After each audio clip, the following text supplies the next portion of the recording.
ஓம் ஸ்ரீ குருப்யோ நமக. நன்றாக குரு வாழ்க, குருவே துணை. பரபிரம்ம ருத்ரகாயத்ரி ஞானசரத்து நண்பர்களுக்கு வணக்கங்களும் வாழ்த்துக்களும். இந்த பதிவில் துலா லக்ன அன்பர்களுக்காக 10 நாட்களுக்கான பலன்களை பார்க்கிறோம். ஜூலை 22 முதல் ஜூலை 31 வரை உள்ள 10 நாட்களில் முதல் நாளான திங்கட்கிழமை ஜூலை 22 வந்து திருவோண நட்சத்திரம். நம்மளுடைய லக்னத்துக்கு 4ஆம் இடமான மகர ராசியில் சந்திரன் தன்னுடைய சொந்த நட்சத்திரமான திருவோணத்தில் இருக்காரு.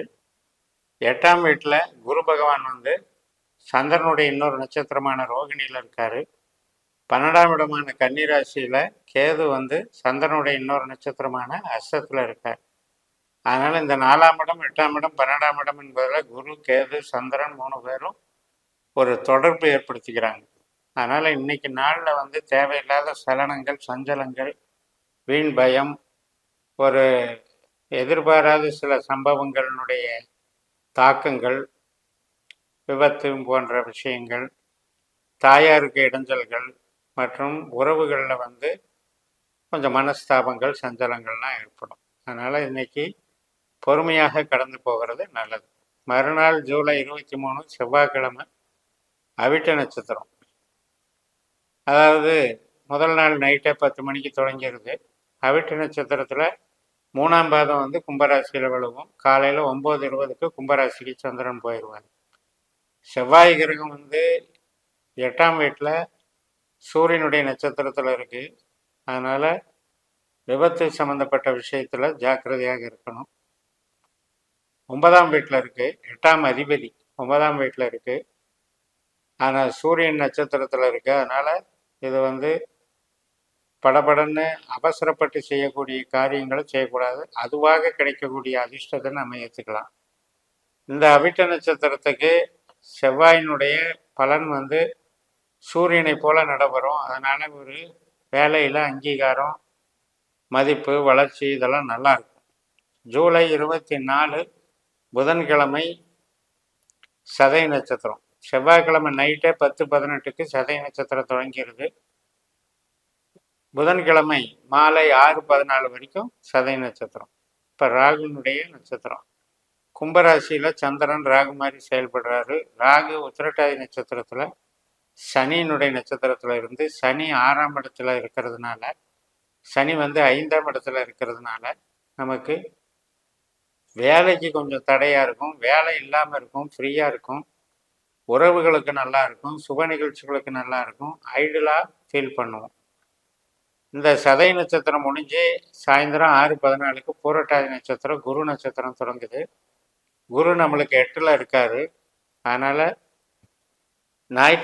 வியாழக்கிழமை சாயந்தரம் 4:16 வரைக்கும் கொஞ்சம் எச்சரிக்கையாக இருக்கணும். 8ஆம் இடத்துல இருக்கிற குருவினுடைய செயல்பாடுகள் நமக்கு நடக்க ஆரம்பிக்கும். வேலை ரொட்டீனாக இருக்கிற வேலையில் நீங்கள் கான்சன்ட்ரேட் பண்ணலாம். அவசரப்பட்டு புதிய முயற்சிகளில் இறங்கக்கூடாது. பிறரை நம்பி செய்யக்கூடியது புதிய ஒரு பாதையில் போகக்கூடாது. மற்றபடி ரொட்டீன் ஒர்க்கு பண்ணிக்கலாம், வேலைக்கு இடைஞ்சல் இல்லை. வியாழக்கிழமை சாயந்தரம் 4:16க்கு மேலே உத்திரட்டாதி நட்சத்திரம். நம்முடைய துலா லக்னத்துக்கு 6ஆம் இடமான மீனராசியில் சந்திரன் சனி நட்சத்திரத்தில் போகிறாரு. அதே உத்திரட்டாதி நட்சத்திரத்தில் தான் ராகு போயிட்டுருக்காரு. ராகுவும் சந்திரனும் சேர்க்கை பெறுறாங்க. வேலையில் நல்ல வரவேற்பு கிடைக்கும். வேலை சார்ந்த ஒரு வளர்ச்சி நன்றாக இருக்கும், பாராட்டுகள் கிடைக்கும். சொந்த தொழில் செய்கிறவங்களுக்கும் பண வரவு நல்லா இருக்கும். ஜூலை 26 வெள்ளிக்கிழமை மதியம் 2:20 வரைக்கும் இந்த உத்திரட்டாதி நட்சத்திரம் இருக்குது. அதுக்கு மேலே வந்து ரேவதி நட்சத்திரம், புதனுடைய நட்சத்திரம்.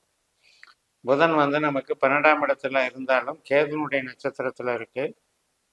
பெரிய பாதிப்பு ஒன்றும் கொடுக்காது. சுப செலவுகள், சிறு சிறு பிரயாணங்கள், குடும்ப வழியில் ஏதாவது ஆஸ்பத்திரி செலவுகளை ஏற்படுத்தும். கேது என்பது மனக்குழக்கத்தை உண்டாக்குறது. லக்கணத்தில் கேது இருக்கிறதுனால மனம் ஒருநிலைப்படாமல் கொஞ்சம் ஆசிலேஷன் இருந்துக்கிட்டே இருக்கும். இந்த ரேவதி நட்சத்திரமானது ஜூலை 27 சனிக்கிழமை 12:59 வரைக்கும் இருக்குது. அதுக்கப்புறம் அஸ்வினி நட்சத்திரம். மீனராசியிலிருந்து சந்திரன் மேசராசிக்கு மாறிடுறாரு. கேதுவுடைய நட்சத்திரத்துக்கு சந்திரன் வந்துடுறாரு. கேது சந்திரனுடைய நட்சத்திரத்தில் லக்னத்தில் இருக்காரு. அதனால் இன்றைக்கி உழைப்புக்கு நல்லா இருக்கும். கொஞ்சம் ஹார்ட் ஒர்க்கு பண்ண வேண்டியிருக்கும். அதிக அலைச்சலை கொடுக்கும். ஹெல்த்தில் கொஞ்சம் கவனம் செலுத்தணும். 8ஆம் இடத்துல சந்திரன் அப்படின்னாலே பொது காரியங்களை தவிர்த்துக்கணும். ஜூலை 28 காலையில் நண்பகல், அதாவது ஞாயிற்றுக்கிழமை 11:47 வரைக்கும் இந்த கேது நட்சத்திரம். அதுக்கப்புறம் பரணி நட்சத்திரம், அஸ்வினி முடிஞ்சு பரணி. பரணி என்பது சுக்கிரனுடைய நட்சத்திரம். சுக்கிரன் லாபஸ்தானத்தில் 10ஆம் இடத்துல புதனுடைய நட்சத்திரத்தில் இருக்கார். நம்முடைய துலா லக்னத்துக்கு கடகராசியில் 10ஆம் இடத்துல சுக்கிரன் புதனுடைய நட்சத்திரத்தில் இருக்கிறனால தொழில் சார்ந்த நடவடிக்கைகள் மேலோங்கி நிற்கும், வளர்ச்சிகள் பெருகும், உற்பத்தி சார்ந்த தொழில்கள், பணவரவு நன்றாக இருக்கும், வேலையில் இருக்கவங்களுக்கும் சிறப்பாக இருக்கும். ராகுவுக்கும் ஒரு தொடர்புகள் இருக்கிறதுனால சிறப்பான நன்மைகள் ஏற்படும். ஜூலை 29ஆம் தேதி திங்கட்கிழமை காலையில் 10:54 பரணி நட்சத்திரம் முடியும். அதுக்கப்புறம் கார்த்திகை நட்சத்திரம் ஒரு பாதம் சாயந்தரம் வரைக்கும் இருக்குது, 4:44 வரைக்கும் இருக்குது. அதுக்கப்புறம் 2ஆம் பாதம் ரிஷபராசியில் சந்திரன் சூரியனுடைய நட்சத்திரத்துக்கு போவார். அதனால் சூரியன் 10ஆம் இடத்துல பூச நட்சத்திரத்தில் இருக்கிறதுனால இன்னைக்கு நம்முடைய செயல்பாடுகள் நன்றாக இருக்கும்.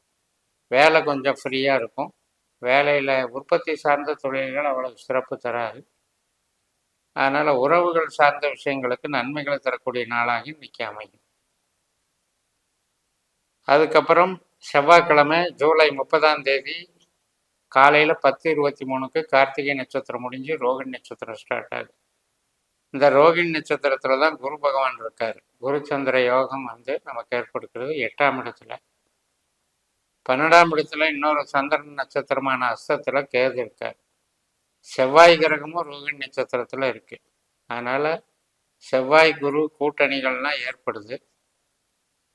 8ஆம் இடத்துல இதெல்லாம் இருக்கிறதுனால கடன் சம்மந்தப்பட்ட பேச்சுவார்த்தைகள், உறவினர்கள்கிட்ட கணவன் மனைவி உறவில் பேசுகிற பேச்சுவார்த்தைகள், இதில் எல்லாம் டென்ஷன் இல்லாமல் பார்த்துக்கணும். ஏன்னா செவ்வாயும் குருவும் சேரும் பொழுது வார்த்தைகளில் நமக்கு பகைமை தன்மைகளை ஏற்படுத்தி கொஞ்சம் வம்பு வழக்கு சண்டைகளை உண்டு பண்ணும். அதே மாதிரி கொடுக்கல் வாங்கல கடன் வகையிலையும் கொஞ்சம் வாக்குவாதங்களை ஏற்படுத்தும். சில பேருக்கு விபத்துகள்லேயும் எச்சரிக்கையாக இருக்கணும். ஜூலை 31ஆம் தேதி புதன்கிழமை காலையில் 10:12 ரோகிணி நட்சத்திரம் முடிஞ்சு மிருகசிரீஷம் ஆரம்பிக்குது. மிருகசிரீஷத்துக்கு அதிபதியான செவ்வாய் கிரகமும் அதே 8ல் தான் சந்திர நட்சத்திரத்தில் இருக்குது. அதனால் ரெகுலரான வேலைக்கு பிரச்சனை கிடையாது. உறவுகள் சார்ந்த விஷயத்துலையும், பணம் கொடுக்கல் வாங்கலையும், கடன் சம்மந்தப்பட்ட விஷயத்துலையும், உடல் உபாதைகள் சம்மந்தப்பட்டதுலேயும் எச்சரிக்கையாக இருக்க வேண்டிய நாட்களாக இந்த கடைசி 2 நாட்கள் இருக்கிறது, 30ஆம் தேதியும் 31ஆம் தேதியும். மற்றபடி துலா லக்னத்திற்கு குரு 8ல் இருந்தாலும் கூட நமக்கு நட்சத்திர நகர்வுகள் அப்படின்னு பார்க்கும்போது சந்திரன் நகர்வுகள் சாதகமாக இருக்கின்றன. அதனால் தொழில் ரீதியாக நன்மைகளை தரக்கூடிய ஒரு அமைப்பு. 10ஆம் இடத்துல சுக்கிரன் பலத்தை தருகிறார் என்று கூறி நிறைவு செய்கிறேன். இந்த சேனலை சப்ஸ்கிரைப் பண்ணி ஷேர் பண்ணுங்கள். உங்கள் தனிப்பட்ட ஜாதக பலாபலன்களை என்னுடைய வாட்ஸ்அப் நம்பரில் தொடர்பு கொண்டு பலன் பெறுங்கள். உங்களிடமிருந்து விடைபெறுகிறேன். உங்கள் JMS. நன்றி, வணக்கம்.